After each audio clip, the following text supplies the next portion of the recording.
Om Namo Bhagavate Vasudevaya. Om Namo Bhagavate Vasudevaya. Om Namo Bhagavate Vasudevaya. Reading from Srimad Bhagavatam, Canto 8, Chapter 14, verses 7 and 8, the system of universal management. So text 7. Indra Bhagavata Datam Trailokashriyam Urjitam Bunjana Patilokam Strin Kaman Loke Pravarshati. Indra, King of Heaven, receiving benedictions from the Supreme Personality of Godhead, and thus enjoying highly developed opulences, maintains the living entities all over the three worlds by pouring sufficient rain on all the planets. Text 8. Gyanam chanu yugam brute hari siddhi siddha swarupadrik rishi rupadhara karma yogam yogesha rupadrik. In every yuga, the Supreme Personality of Godhead, Hari, assumes the form of siddhas, such as Sanaka, to preach transcendental knowledge. He assumes the form of great saintly persons, such as Yajnavalkya, to teach the way of karma.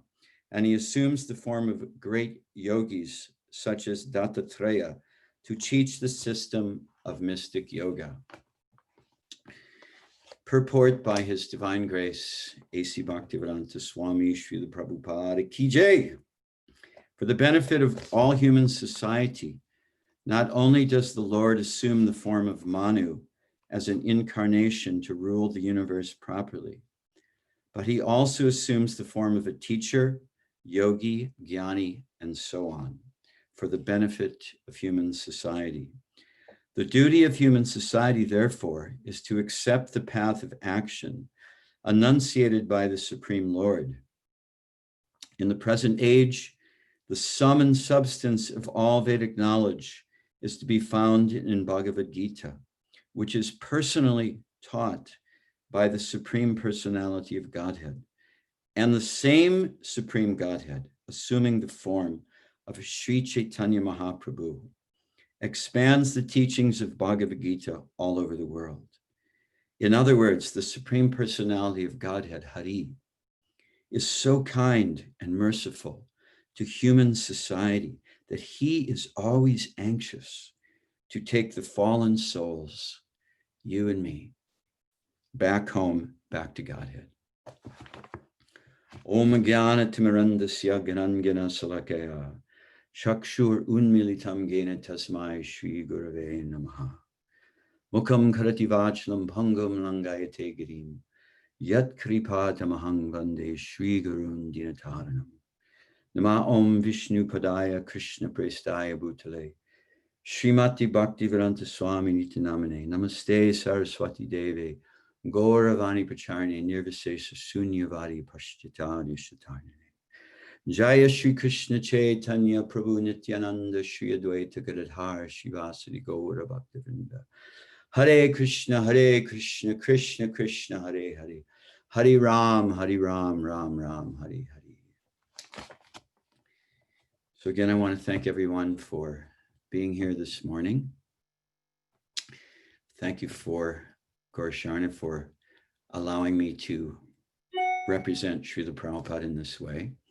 I pray that all of you may, in your hearts, say a prayer for me, that I may speak something that is beneficial, inspiring in Krishna consciousness that we can utilize in our daily lives in the service of this great mission. Thank you. So first I'm going to read each sentence of the purport and just unpack it a little bit, and then try to get a flow from previous verses, what Srila Prabhupada in the Bhagavatam is conveying to us. And then how can we apply it? And then I want to end a little early and open it up for discussion. I want to hear others' realizations about what's being discussed here. So I'm going to start here. For the benefit of all human society, not only does the Lord assume the form of Manu as an incarnation to rule the universe properly, but he also assumes the form of a teacher, yogi, jnani, and so on for the benefit of human society. So this is really fascinating because God himself, Krishna, the Supreme Personality of Godhead, he's assuming the form, what Prabhupada is saying here, of our teacher. So who is our teacher? We have many teachers. Prabhupada is our teacher here. We have many shiksha gurus, instructing gurus in the society of our friends and devotees in the form of our own shiksha and diksha guru. So Krishna is personally coming in the form of these teachers to instruct us, enlighten us. How important are these teachers? How important are our God brothers and God sisters? They should be revered because Krishna is coming in the form of them to teach us. Isn't it that somehow every day, in some form or fashion, someone teaches us something? That's Krishna. He's coming in that form. Actually, Prabhupada was asked by one devotee, how will you speak to us when you leave this planet? We have your association now, but you're going to be gone physically from our presence. So how will you speak to us? Prabhupada said, yes, not to worry. I will come to you in your dreams and speak to you. And I will come in the form of other living entities and speak through them to you. So this is Guru. Guru is Srila Prabhupada, our spiritual master's Chaita Guru, the form of the Lord within the heart coming in the form of our external Guru. But Krishna speaks to us through these different manifestations, such as ordinary devotees. No devotee is ordinary. Everyone is extremely special.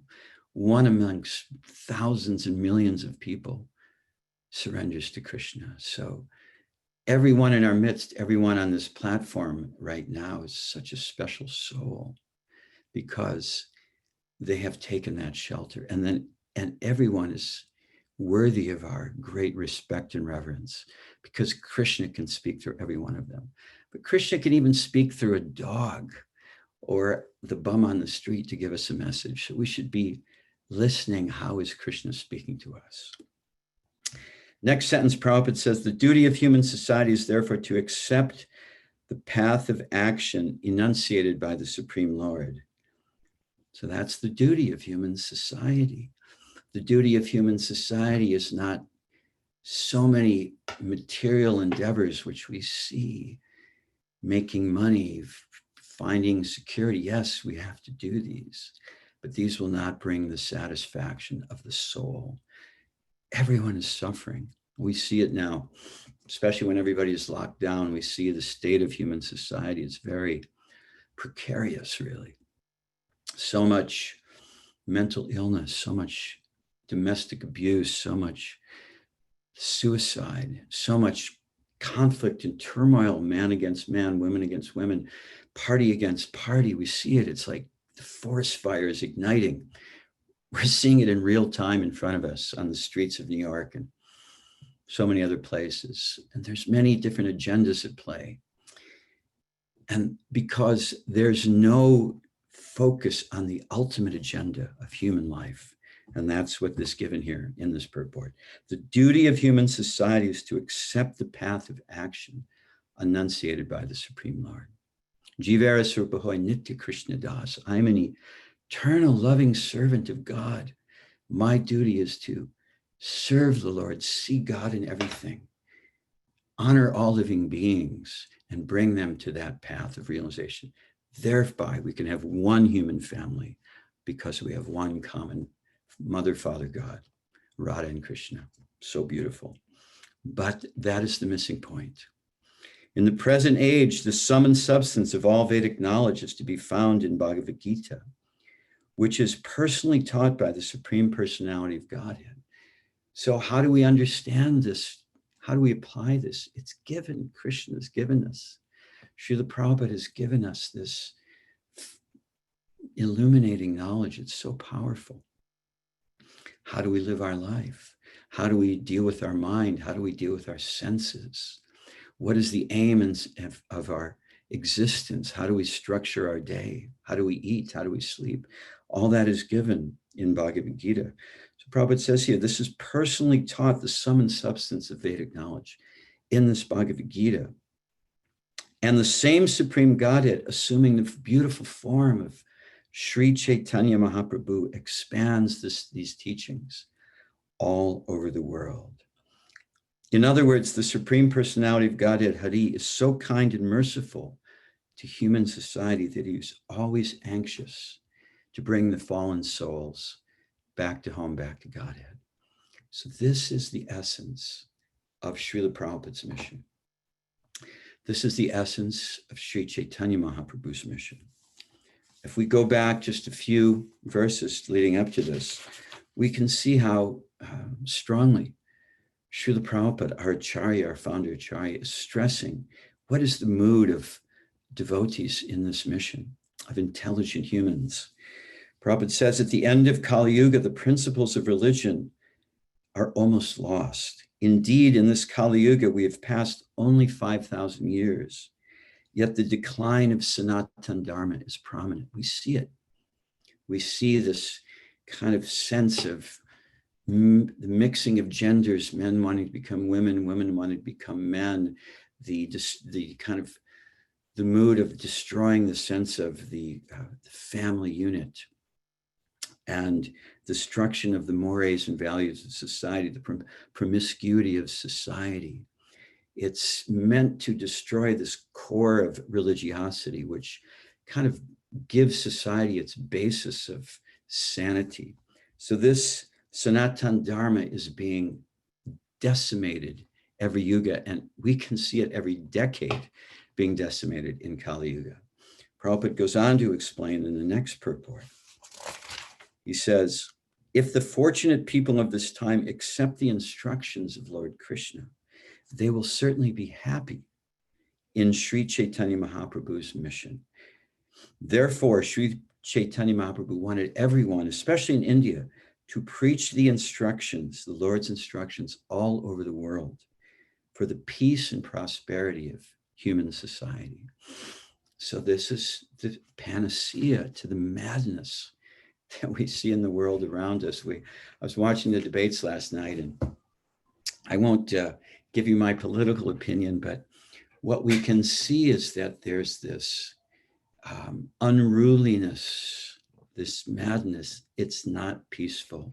It's not based on a directive of the mind to take shelter and guidance from the higher authorities, ultimately from the Supreme Personality of Godhead. And therefore, we do not find peace. We do not find peace in this human realm, especially now. So the mission, Prabhupada says here, is, in other words, one should become a guru and preach the instructions all over the world. In the next purport, Prabhupada states that Sri Chaitanya Mahaprabhu is the incarnation of the Supreme Personality of Godhead in this age of Kali. And he will easily be satisfied if the Sankirtan mission is spread vigorously all over the world. This will make people happy without a doubt. So Prabhupada's very strong here. Vigorously, if this Sankirtan movement is spread vigorously all over the world, this will make people happy without a doubt. So we have the essence here. We have the peace formula. Prabhupada, there was a famous pamphlet Prabhupada had the devotees print up and distribute called the Peace Formula back in the late 60s, early 70s. And it's essentially the Bhaktaram Yagatapa Samverse from Bhagavad Gita, which Krishna describes that one who sees me as the supreme enjoyer, the supreme benefactor of all living beings, and that person whom all sacrifices are meant for, that person will find peace. So Prabhupada is saying that our mission, this Sankirtan mission, is to spread all over the world, and this will bring the desired result that everyone is looking for, because everyone is looking for that peace, that happiness, that sense of serenity, that security, when that is conspicuous by its absence now. And Prabhupada actually said, he was asked back in the early 70s about what will please him the most. How can we repay our debt to him? Because we all have a debt to the spiritual master. Krishna, God, is coming in the form of Srila Prabhupada and our current spiritual masters who are representations of Srila Prabhupada. We have a great debt because they're giving this knowledge by which we can actually become happy and peaceful and return back to home, back to Godhead for eternal, permanent, indestructible, blissful life at the end of this body. So Prabhupada said, actually, you can never repay the debt to the spiritual master. But if you want to try, then you must preach vigorously, as I have done. Very potent, that you must preach vigorously, as I have done. And then we come to this purport. And Prabhupada says here at the end, in other words, the Supreme Personality of Godhead, Hari, is so kind and merciful to human society that he is always anxious to bring the fallen souls back home, back to Godhead. That's God. He's like, I'm sure there are many parents here. And if you're a parent, I know I've experienced, and I'm experiencing in real time now, the suffering of a child, of my child. And it's so painful. There's no greater grief than when your child is suffering. I don't care how young or old the child is, isn't it? So everyone who's a parent has this experience. When our kids are suffering, it's like an unbearable grief. And, we find our ways to deal with it and try to find solutions and help them. This is what God is feeling. God is feeling this heartfelt pain in the heart to see all of us suffer, all his parts and parcels suffering in this world. He's always anxious to take the fallen souls back home, back to Godhead. That is God. That is Krishna. That is Radha, the compassionate feminine aspect of the Lord. And Radha and Krishna appear together in this age as Sri Chaitanya Mahaprabhu, in that combined, beautiful, esoteric manifestation of the Godhead. To understand this, the depth of Radha's love for him, but also to show compassion to the fallen souls so they can come back into that beauty of loving exchange. And that's our mission in this Krishna consciousness movement. So I'm just going to go over a couple verses, then I want to open up the discussion here. And we see that in Bhagavad Gita, which Prabhupada refers to here as the sum and substance of Vedic knowledge, that Krishna is explaining to Arjuna. He says, Ya idam paramam guyam mad bhakteshu abhyashyati bhakti mayim param kritva mam evaishyati asangshayam. For one who explains this secret, which is this knowledge that this transcendental knowledge of the Godhead and our relation to the Godhead. For one who explains the supreme secret to the devotees, pure devotional service is guaranteed. And at the end, he or she will come back to me. There is no servant in this world more dear to me than he, nor will there ever be one more dear. So, hey, you want to get the attention of God? You want to get the blessings of Radha and Krishna, of Sri Chaitanya Mahaprabhu, of Lord Nityananda. Krishna's saying right here, there is no one more dear to me than explains the supreme secret to the devotees and those who are innocent, because the innocent can all become devotees of the Lord. So what I'd like to do is open this up for some discussion. And what I'd like to hear from different devotees is 4 things. You can speak however you want to whatever moves you. But here are the 4 different, see if you can remember these. What inspires you in the Sankirtan movement? That's number 1. Number 2, what is your own personal vision within this movement? You can speak about that. Number 3, how do you feel that we can best reach the people of this age? And 4, what are the greatest challenges that we face individually and collectively as a movement in this regard? So I would like to open this up with, I'd like to hear from everyone. What inspires you? What's your personal vision within this Krishna consciousness movement? How do you feel we can best reach the people of this age to bring them back to this path? And what are the greatest challenges we face individually and collectively? So you can raise your hand and Gorsharna. Thank you so much, bro. I also had some questions from what you already spoke, but since you opened this up, if I remember them in the order, like I'll try to. Yeah, I can also answer questions. So, like what inspires me, honestly, is the dedication of devotees, especially when I see devotees, especially Prabhupada disciples, who are getting older, but still you see how the spirit of dedication actually does not get old. It only increases. Rather, like they do so much, which is like extremely inspiring to see.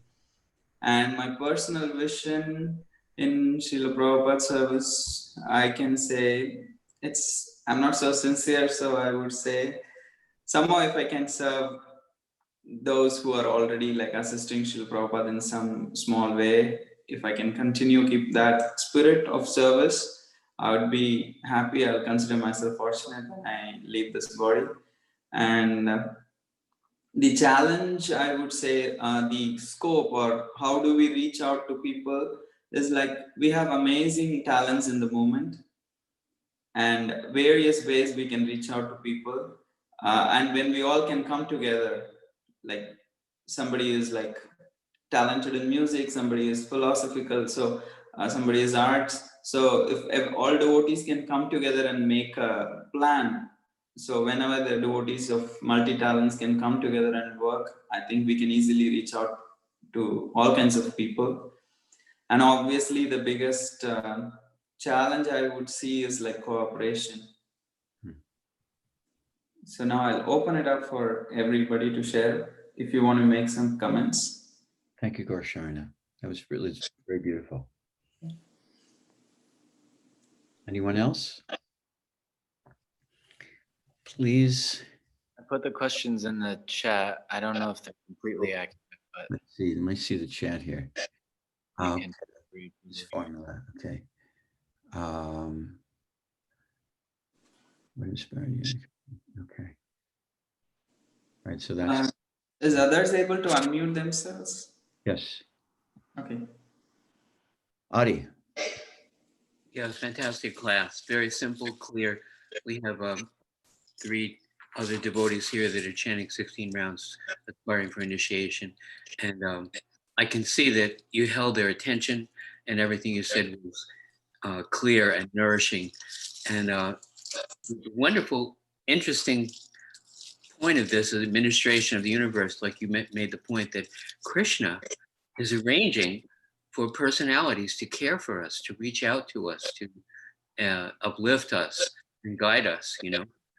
We were listening to a class by Vaisheshika Prabhu, and I was stunned. I mean, you know, I can remember him like 45 years ago giving class, and he was more advanced then than I am now. I'm telling you, he really is a sterling example of Prabhupada's grace manifested in our life.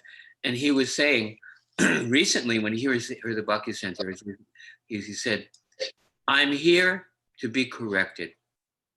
I'm here to be corrected." In other words, the administration is there. The effort to help us, we're a work in progress, to help us become better, no matter how much dedicated we are, is there. And there's room for improvement, you know, and we're inspired by our older God brothers and by all these new people coming and throwing themselves in with such sincerity. And the challenge is, to remain open to how I can do even better. Wait a minute, we have one of the people in class. Alan wants to say something. Come closer, come closer. Thank you, Adi. Thank you so much. I want to thank you for the class. I really enjoyed it.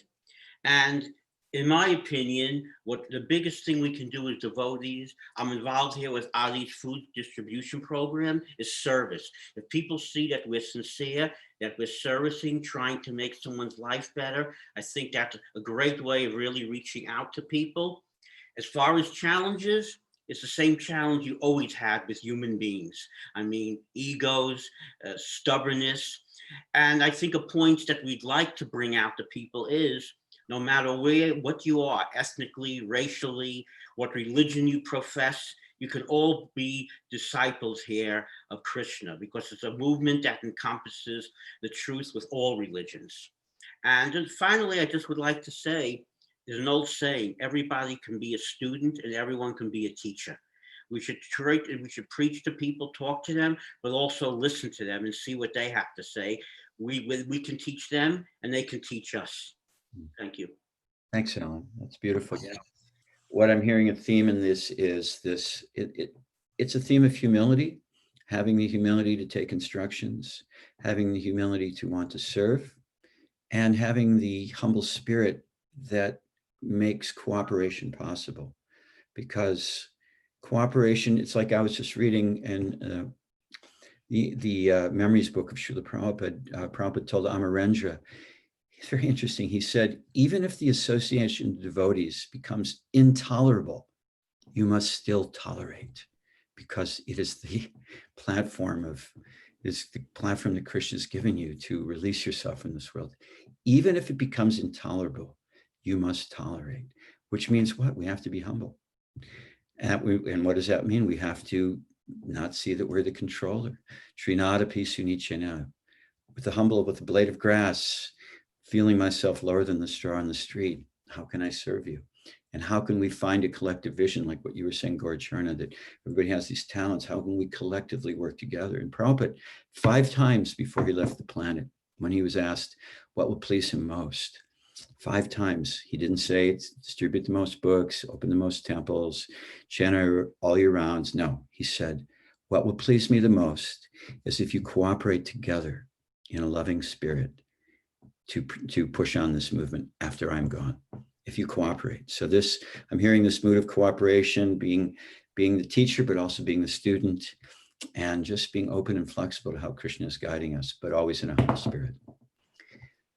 Love to hear from some more devotees. So again, what is your vision? What challenges do you face? What do we face as a movement? Really, Gopal Prabhu is ready to jump in here. He's right there. Really, Gopal, go ahead. Hi, Hare Krishna Prabhu. Thank you for the nice class. Hey, good to see you, really. Good to see you, man. So what inspires me in the movement? The Bhaktivedanta Institute. It's something that where I can use science in order to do preaching. So that's what inspires me personally. The second one is personal mission in Srila Prabhupada's. Right, your own personal vision. And you can speak on any one of these. What challenge? How can we best reach people? What challenges do we face individually and collectively? Well, how can we reach people? There's so many ways. I think that especially things like the arts are very powerful to do that. On a collective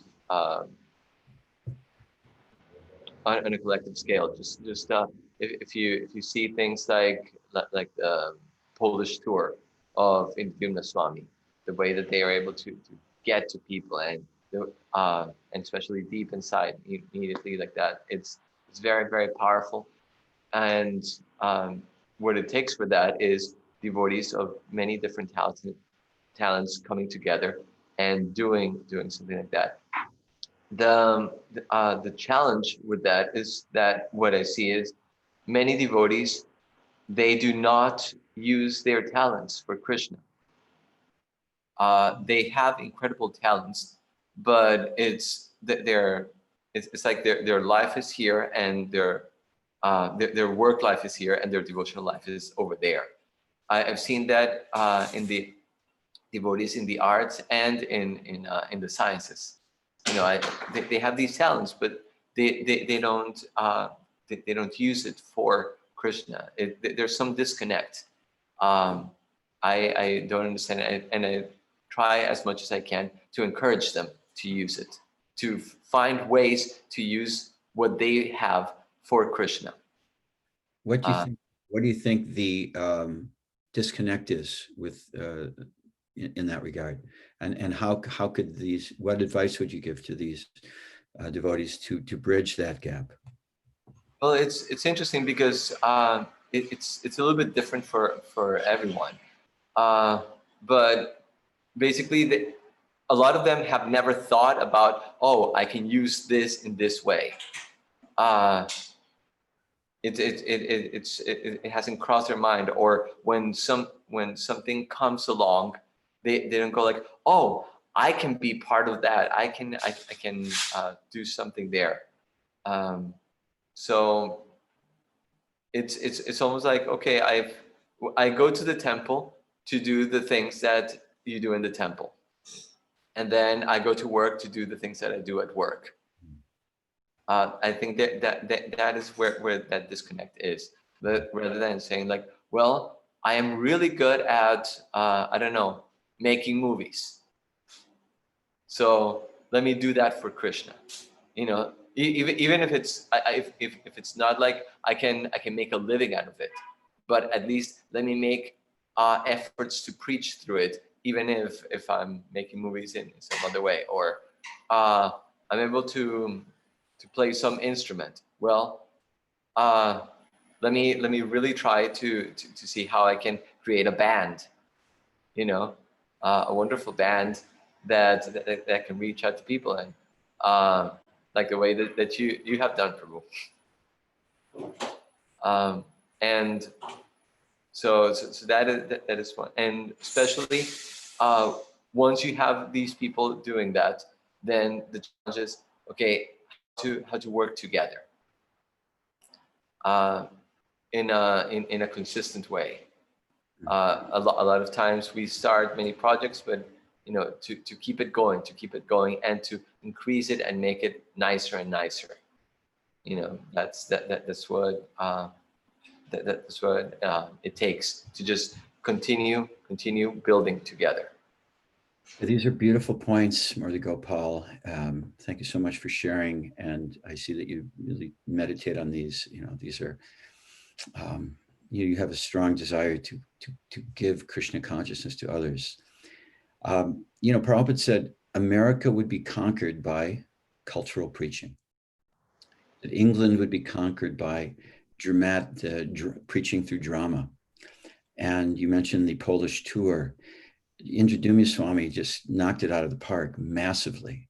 What he's done there is such a, really, it's mind-blowing how that program, how they've reached millions, hundreds of thousands of people, maybe millions of people, in a way that's so culturally inspiring. He did everything, as you said, make it first class. He made it uber first class in a way that it could attract so many people.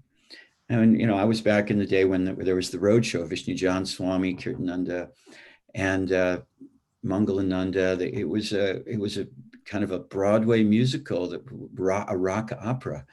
I remember being at the University of Massachusetts in Amherst, and it was like, wow, man, this is so far out. And then when I was at Brahmachari in Boston, the roadshow came through, and I wanted to join the roadshow, and, you know, I had all these guitars, and there was a new devotee, so they wouldn't let me do it. But it was just, I could see that it was so attractive. Vishnu Jan Swami was so attractive. And Indra Swami is the modern incarnation of that. But the principle that you mentioned is dovetailing. What I kept hearing was dovetailing our talents somehow or another, whatever talent we have, find a way to connect it to some aspect of preaching, cultural preaching, direct preaching, some way to give Krishna, even if you just come up to people and say, hey, okay, I got to teach you an ancient saying for good fortune. Repeat after me. Hare Krishna, Nitai Garanga. I do that all day long when I meet people. And, people love it. Just Prabhupada, it's like he gives the example of Saraswati, which is the first really child in the Krishna consciousness movement, Shamasundara and Malati's daughter. And she would just go up to people and say, Krishna is the Supreme Personality of Godhead. And Prabhupada said, yes, this is preaching. This is preaching. It's so simple. So even something so simple, but there's great room for, as you say, dovetailing our talents and not being afraid of that. Just asking Krishna to guide us. Thank you so much. Anybody else, please? Anybody else, please speak your thoughts, realizations, questions. Kulaprati Prabhu added some comments in the chat box. Okay, let's see. I personally find myself as a temple priest, though my guru has told me to learn more about Krishna and share what you learn from others. I think that is a nice way of seeing preaching or prachara. That I think is the mission. Harinam Sankirtan. The biggest challenge seems to be conflict and division in community. So really nice points, Kula. A temple priest is preaching because they are they're directly serving the Supreme Personality of Godhead, which temple is the base by which all devotees come to get nourished, isn't it? Just like we're coming here to get nourished, coming together for Bhagavatam class where we go to a kirtan. We come to the temple and we see the beautiful form of the Lord. They're so gorgeously dressed and so smiling, so lovingly upon us. And Radharani's putting her hand up. Everything's going to be fine. Don't worry. Just take shelter of me. So the pujaris are taking care of the deities so magnificently, give their shelter. So that is definitely preaching. Prabhupada didn't make any distinctions like that because everything is supporting the preaching. So it's such a valuable service without question. And then you also mentioned the Harinam Sankirtan. I'm going to read something about that. It's pretty far. The biggest challenge seems to be division in the community. So this is what Prabhupada was speaking to when he said, Prabhupada saw that. He saw the flaring up of false egos amongst his disciples and the conflict. And, we have each of us has different conceptions within the greater conception of the mission. And we have a tendency to think my conception is better than your conception. And maybe to put down another's conception. In society, there's always going to be a right wing and left wing, just like there's right wing and left wing gopis. So there's going to be more conservative and more liberal approaches to Krishna consciousness. But you know what? They're all awesome. They're all incredible, and we should embrace them all. Otherwise, we're going to suffer, and we're going to cause our spiritual master, especially Srila Prabhupada, to suffer. So how do we get over that? By appreciating everyone and finding a common ground. To have cooperation, you can't just have cooperation right off the bat. You have to hear from others. What is their experience? Then you have to try to understand others. If you don't understand what it's like to be in another person's shoes or hear from them, you're not going to be able to cooperate nicely because you don't understand their perspective. So it takes some emotional maturity to really hear from others. And I'm actually taking this coaching class now, and it's all about asking open-ended questions, not trying to guide people or tell people what to do, but really hear from people, because people have their own wisdom within, guided by Super Soul. So our mission is to cooperate. We have to really hear from others, just like we're doing today, and appreciate everybody's perspective. That will help. Thank you, Kula. Adi? Oh, you're muted. Oh, there you go. One thing I'm hearing from devotees is the challenge to, Prabhupada says several times in your class, to throw your energy into preaching vigorously, like a war level effort, like put other things aside. abandon all desire for gain and safety and fight for me, Krishna says. So the tendency is to come into Krishna consciousness and then develop a cozy little house, make it a simple life, and without the austerity of desiring. Okay, Krishna, how do I give it? Like you said, Prabhupada said, how can you thank the spiritual master? And Prabhupada said, by giving what I gave to you to others. So if we have that desire, then understanding it, this will please Krishna and pleases Krishna the most. This is what Prabhupada is asking. This is the way to thank our spiritual master. Let us maintain ourselves simply and throw our energy, our time, our finances, our resources, our talents into giving. We must give. We must give it to get it. If we don't give it, we're not really going to get it. And that requires austerity. Without austerity, austerity is the wealth of the Brahmins. It means there's some sacrifice. If there's no sacrifice, where's the love? If there's no all right, let me squeeze out a little bit of, off my own soft, cushy, cozy, comfortable situation, and let me throw my energy and time and resources into giving Krishna consciousness to others. And that's what I hear from people, that the challenge is to get comfortable. Yeah, and that's a natural tendency, but you know what? We are at war. We are at war. There's agendas at play in human society that we may or not be aware of. I study these things. They're very demonic agendas.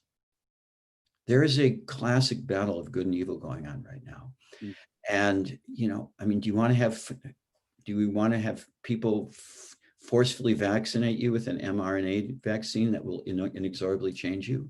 Or do you want to have the right? Do you want to have people remove God from every aspect of human society? These things are going on right now. It's very, we're at war. And the leaders of this war, the leaders in the battle should be the preachers of the Krishna consciousness movement. And before we go, I wanted to read, I would like to hear more, but I want to read a really cool story about that from back in the day. But so anyway, this vigorous preaching, yes, we should take it up, cast everything aside. Yeah, we want to be comfortable, but okay, we can be comfortable, but we can also preach. Let the preaching take precedence. If we can, and if we not, we can pray for that. We can pray for that spirit. I'd like to hear from anybody else. How much time do we have? 2 minutes. 2 minutes. Okay, should we hear from somebody else, or should I read this anecdote? What do you say? You can read the anecdote. Okay, so I'm going to read. Because only 2 minutes is there. Okay, 2 minutes. So since there's so much protests and riots going on, this is from Amarendra from the Memories. So they were at a demonstration at, I think, the Republican convention back in 1969 or 1970. There were 8 or 9 of us. All of a sudden, TV lights turned on out of the darkness. As we looked around, we saw on one side thousands of angry anti-war demonstrators getting ready to storm the convention center. On the other side, there were hundreds of police, National Guardsmen, and state police in their riot gear with shotguns. We were right smack dab in the middle between these two camps. When we realized our situation, the whole Sankirtan party shot up 3 or 4 feet in the air and started chanting for our lives. We thought we were going to get caught right in the middle of this confrontation. As we started chanting, the crowd started to mellow out a little bit. Allen Ginsberg was there. He was a famous poet and kind of counterculture leader at the time.